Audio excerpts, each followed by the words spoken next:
If you've played Mario Odyssey, there's a good chance you have come across the Metro Kingdom's jump rope challenge. It starts out slow, and the difficulty increments every 5 jumps, before hitting a speed ceiling when you surpass 50. Now, the minigame only rewards you at 30 and 100 jumps. Despite this, on the first day the world record had already exceeded 10,000, so I considered trying to beat it the old-fashioned way, but figured since the rope speed becomes constant, I could probably automate Mario's jumps using a Raspberry Pi computer. Little did I know, another YouTuber by the name Pieman Rules had begun work on a similar project, but we'll get back to that.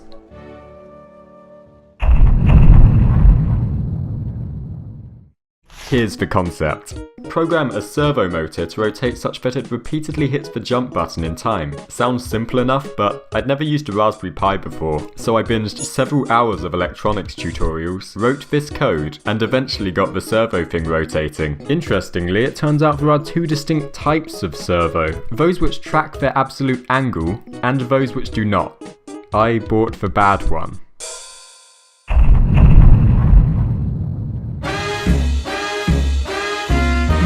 I had to wait 2 weeks for the new part to arrive, during which I found myself obsessively checking the leaderboards. And rightly so, because on the 15th of November, YouTuber Fezpez had not only scored significantly higher than anyone else, but became the first person to max out the game's counter. I was actually subscribed to Fezpez, so I DM'd him on Twitter with something like, "Are you some kind of jump roping wizard person?"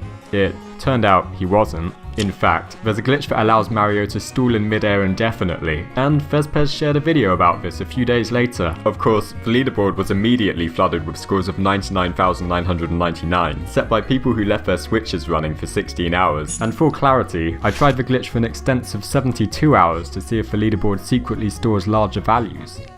It doesn't.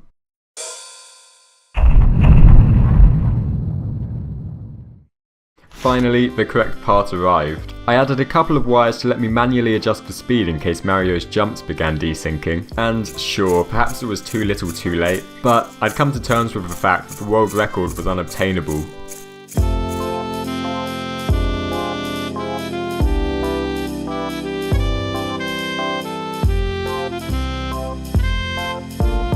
At least I could have the first 99,999 without using glitches. Right?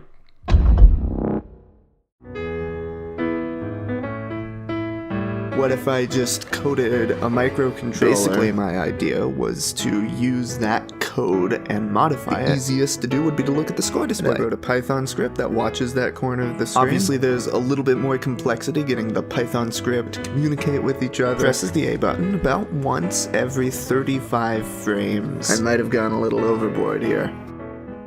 On the 21st of November, Pieman Rules shared the experiences he had creating a bot to exploit Mario Odyssey's jump rope challenge. Honestly, I felt certain that no one else was crazy enough to be making a bot, and though his approach was marginally different, Pieman Rules did of course beat me to the cheese.